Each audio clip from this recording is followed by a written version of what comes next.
सोने के पालकियाँ चढ़ी चलल सुंदर दुल्हा। चली भइल ससुर जी के द्वार। एक कोस गईल दूसर कोस गईल हो। मिली गईल देशवा के लोग। मिली गईल देशवा के लोग। हम तुहसे पूछिले देशवा के भैया हो। कवन हमें ससुर जी का द्वार। कवन हमें ससुर जी का द्वार। हम तुहसे पूछिले देशवा का भैया हो। कवन हमें सारऊ का द्वार। कवन हमें सारऊ का द्वार।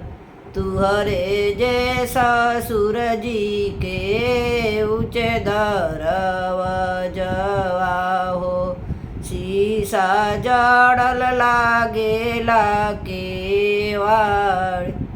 शीशा जड़ल लागेला केवाड़। सासुआ लारी पूछे सरहजी दुलारी पूछे। काहे बाबू कम बरियात। काहे बाबू कम बरियात।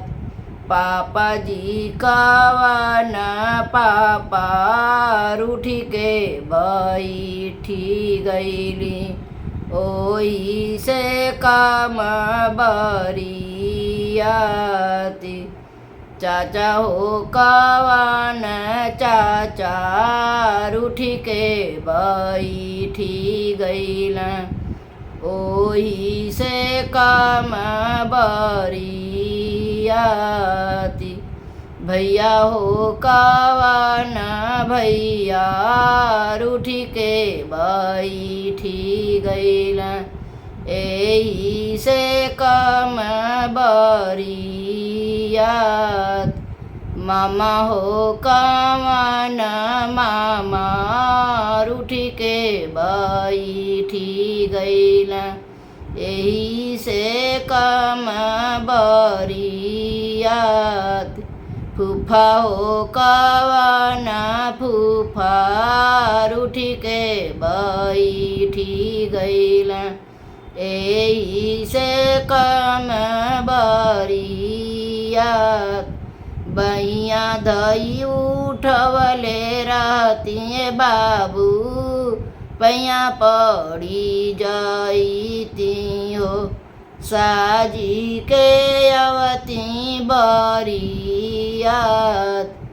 बैया धरी उठवले रहती बाबू।